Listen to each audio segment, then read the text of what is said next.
Historically, these storms like the one that the apostles and Jesus encountered, they were not abnormal. In fact, it was because of the topography of the area that they were a part of, or surrounding the Sea of Galilee. There were high hills all around the sea. Even if you go there today, there are high hills, and they reach to over 9,000 feet above sea level. But the Sea of Galilee was a little bit below sea level. And this set up for some of these great storms that people encountered oftentimes. But the one thing that all people could attest to was this: you didn't want to get caught in one of these storms. Not out in open waters. Because these storms, when they brewed up, they were like nothing people had ever experienced before. But Jesus remained in peace. I believe the disciples reacted much like many of us would have, right? I mean, they begin to ask some questions. Jesus, are you just going to let us die? Storms, they seem to come in all shapes and all sizes. We struggle sometimes to see where the storm comes from, and at other times in our life, they come like a freight train. We can see it coming miles away, right? I'm from Oklahoma. I know you guys know that. And it's crazy sometimes when you live out in western Oklahoma, it's like flat as this table. And you can see for like 700 miles. Maybe not quite that far. But you go out and you can look outside and you can see storms coming from miles and miles and miles away. And they're just coming, and there's nothing you can do about it. But the one thing that I believe is true for all of us is this: storms are a part of life. But I'm not talking about rain and thunder. I'm not talking about lightning and downpours. I'm talking about the storms that we endure in our life. Many of us here today are probably in one way or another dealing with a storm in our life. Some of you may be here today and you've recently lost a loved one. Maybe you lost your job this week or last week or last year, and you don't really know what you're supposed to do now. Maybe you're here today and your spouse has told you, I want out. I'm done. Or maybe you found out this week that your spouse has been unfaithful. Maybe you discovered some things on your computer at home. It's tearing you up thinking about what it might mean. Or maybe you just feel trapped in your own mind. And you don't know how to get out. See, all these things are storms in our life. So if this is you, have you been able to answer the question? You know, the big question. The one that we always ask in moments like this. The question is this: why? Why, God? God, why am I having to deal with this? God, where are you when I need you most? God, why? Why? And all too often we've been given the impression that when we become one with Christ, that we will no longer have to endure these hardships. Maybe it's not even something that we coherently think about. We don't think about the fact that maybe we shouldn't have to endure these, but oftentimes we struggle. Maybe it is even subconscious, but all too often we begin to think that if God really loved me, He would get me out of this storm, right? I mean, you've probably thought that. God, if you really love me, you would remove this situation from my life. God, if you really love me, you would be here right now. God, if you really loved me, and you fill in the blank. God, if you really love me, you would help me to live at peace.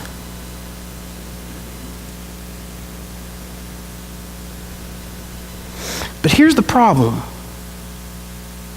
The problem is that without a storm, we would never really truly be able to find out what peace really is. Here's a truth. Peace that Jesus gives is not the absence of trouble, but is rather the confidence that he is there with you always. I want us to look back at Mark chapter 4. We just talked about this story that happened in Mark chapter 4. And I want to ask you a question. And the question is this: what did the storm teach us about Jesus? What did it teach us about Jesus? See, in the simplest of terms, it taught us all about Jesus' character. He was a ruler. He embodied peace. He was powerful over all things. He didn't worry. I mean, how many of you guys have ever been on a boat before? And it gets a little rocky? How's the nap taking work? Not usually too well. Yet Jesus took a seat cushion, laid down, and he went to sleep. See, here's the thing. The storm, it revealed Jesus' true identity. See, that's the nature of storms. Storms reveal our true identity. So the question we then must ask ourselves is this: what are these storms that I'm dealing with revealing about me? I don't know what your storm is today, but I think we would be pretty absent to think that all of us aren't dealing with something. I mean, that's the way life works, right? We all have struggles. We all have circumstances that we find ourselves in. We all have storms. But the question that we have to ask ourselves is this: what is the storm revealing about who I am and what I believe? See, sometimes the storms come. There are some things that we are helpless to. We can neither explain nor control them. Only God can do that. But what is the storm you are dealing with right now teaching you about you?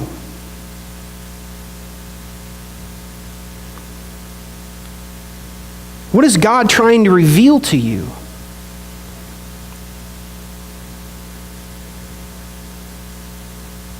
But here's the hardest question. Are you listening? Are you listening to what it is God's trying to say? See, another misconception about storms is that we are being punished by our storms. See, sometimes the storm comes because you have obeyed the Lord, not because of disobedience. I want you to think about this. Let's look back at the story. What did Jesus tell the disciples to do?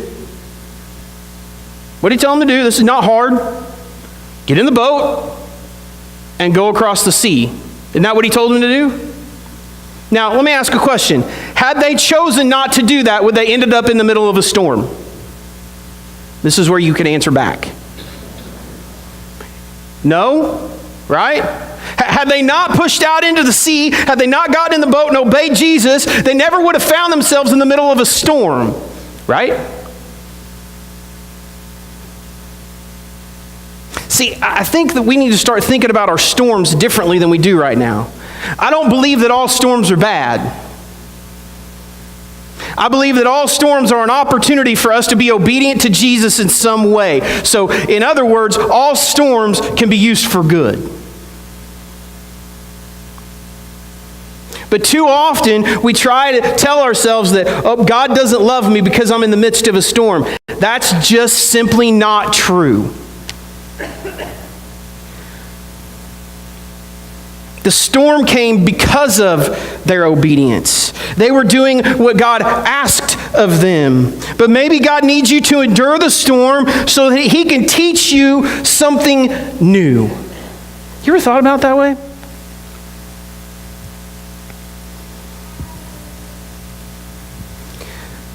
Five and a half years ago, I went through a storm.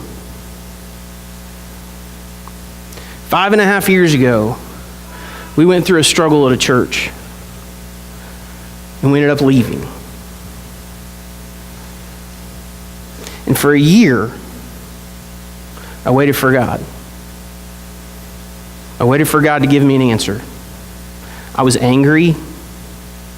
I was unhappy. I was miserable. And I asked God every day, God, why? Why? Why am I in the middle of this? What did I do to deserve this? What's the problem? What's going on? Here's the problem.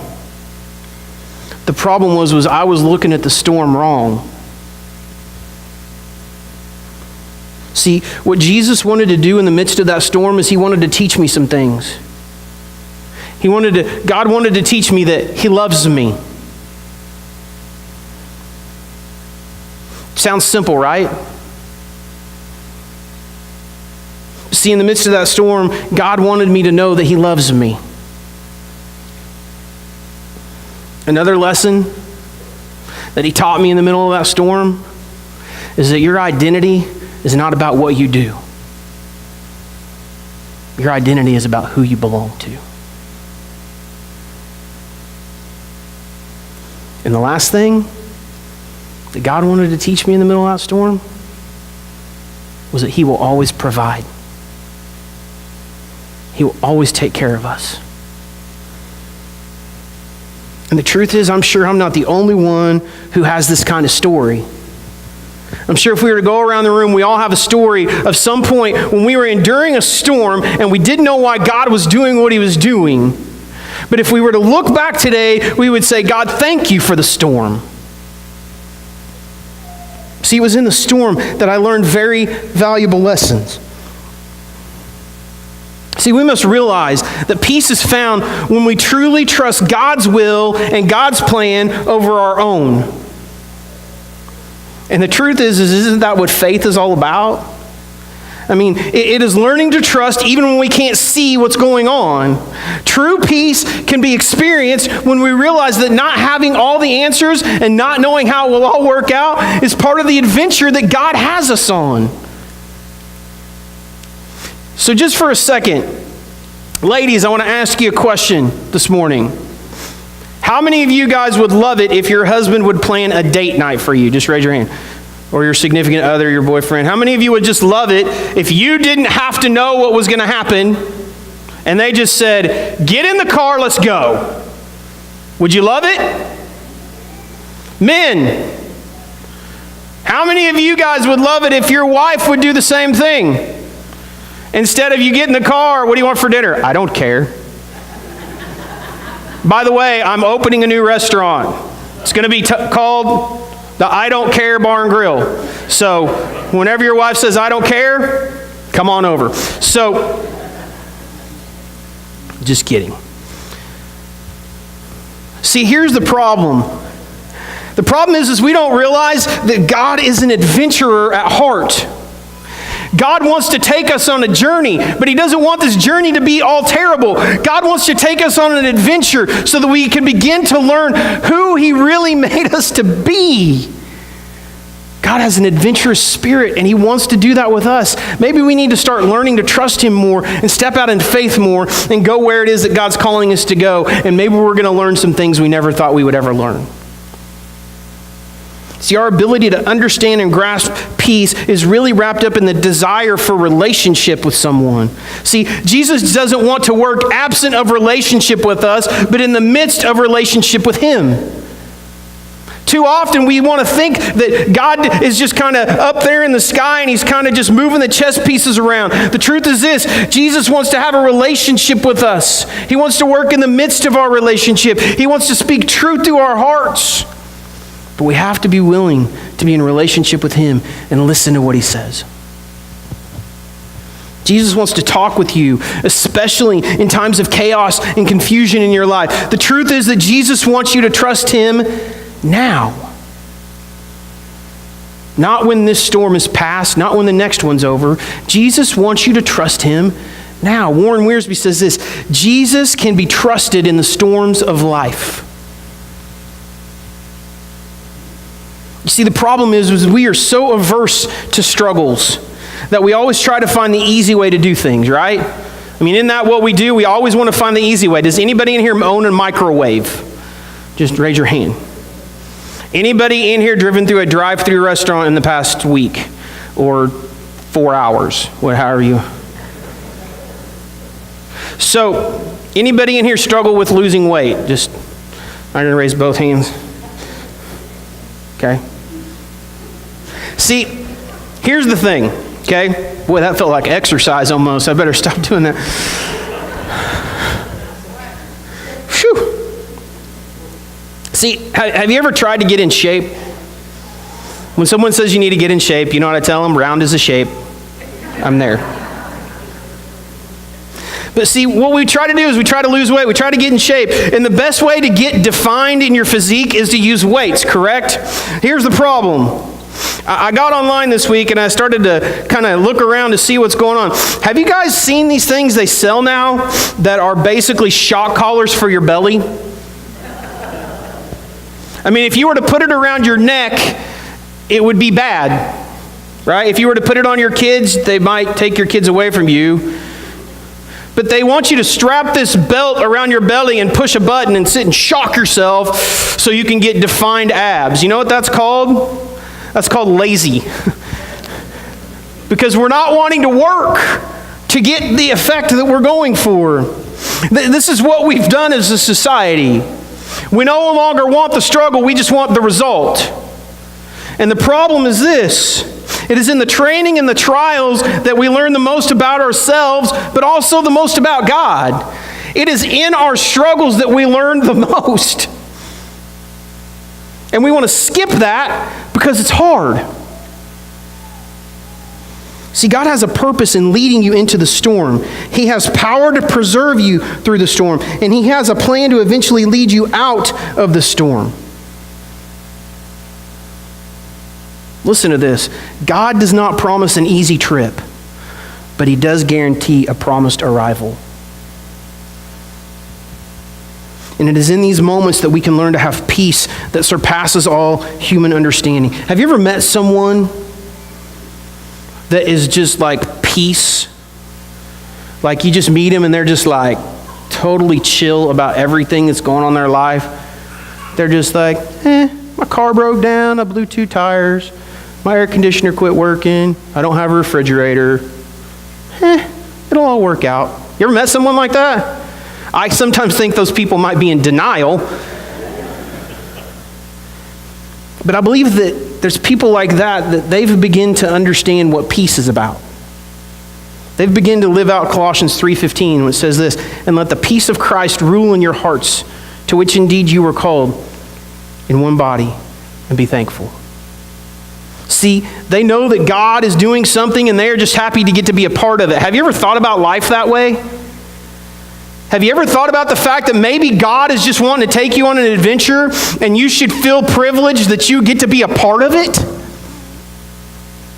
Maybe the storm is the journey. Maybe the struggle is the thing that God wants you to be a part of with Him. See, peace comes when we're willing to turn over our will to God and allow Him to work however He sees fit. Let me ask you a question. Are there any stubborn people in the room?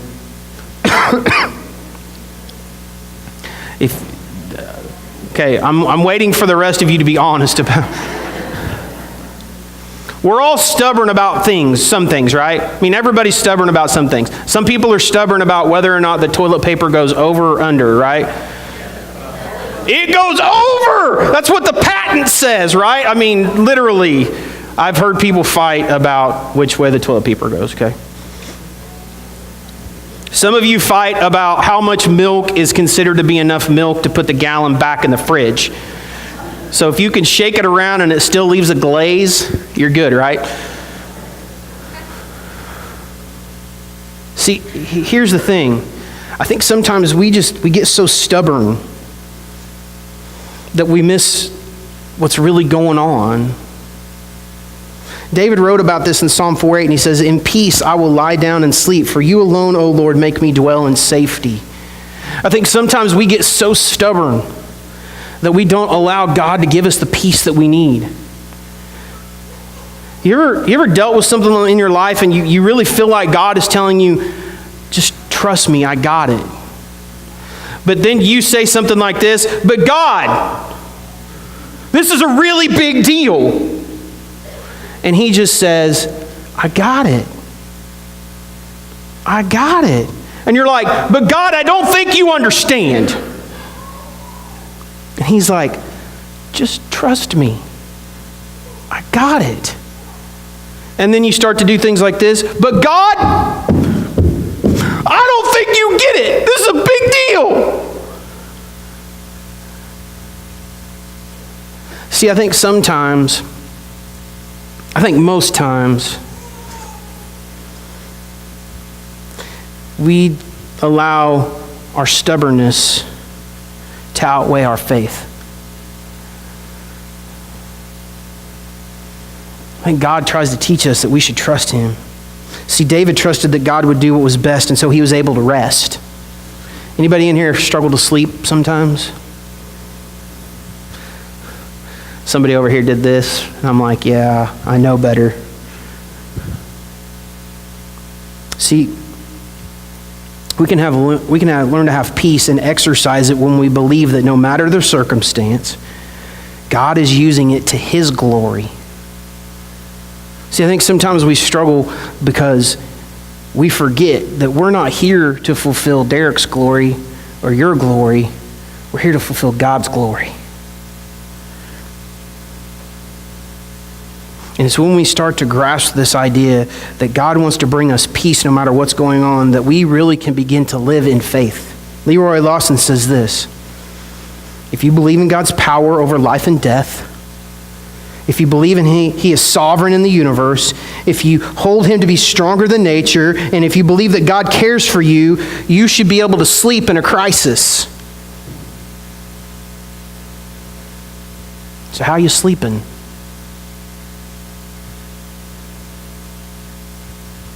Are you at peace in your storm? Or are you just asking Jesus why He's not intervening and just letting you die?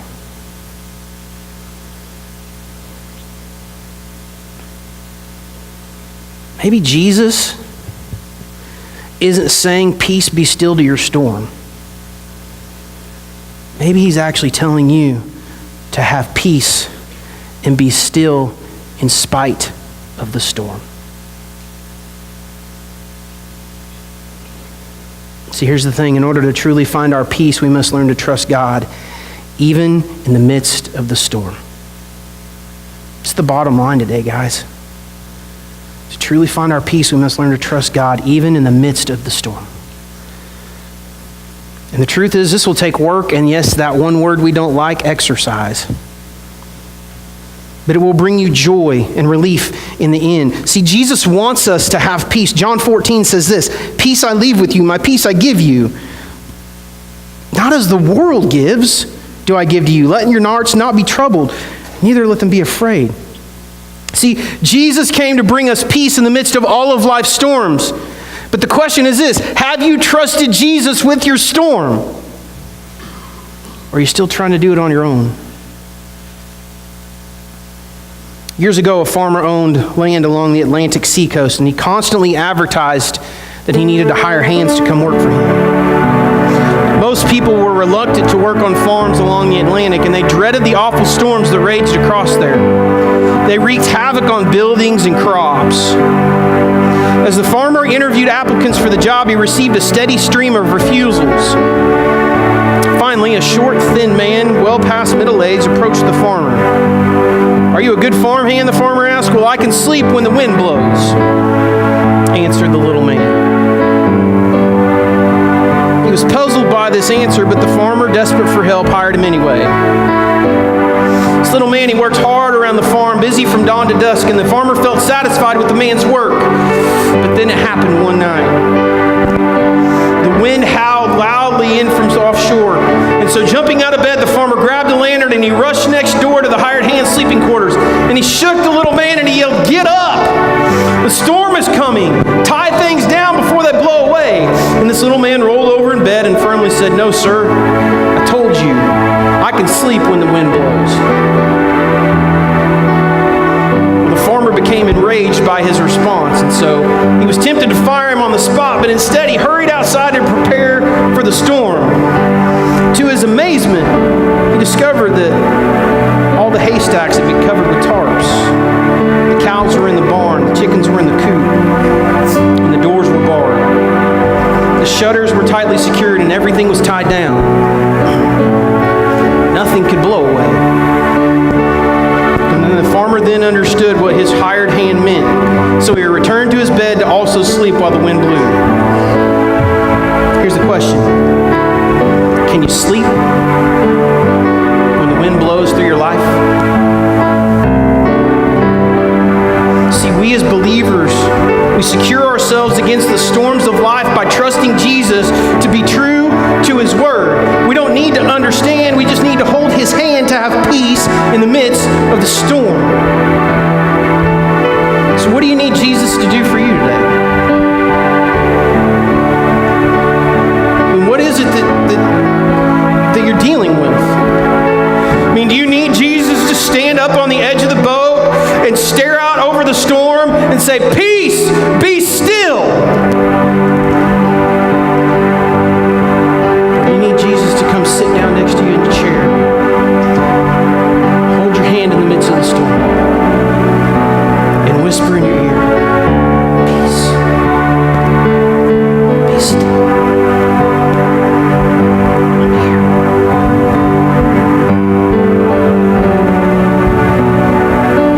See, we all deal with storms. And I think if we're all honest, we would all, here in just a minute, come forward and take knees and begin to pray and ask God to help us through the storms that we're dealing with. But the problem is this, is too many times we've allowed the enemy to tell us that they're not going to understand. They're not going to get it. So here's what I want you to do today. I want you to do two things. I want you to tell the enemy to shut his mouth, and I want you to take a step. We all got storms. Quit trying to do it alone. Let's let Jesus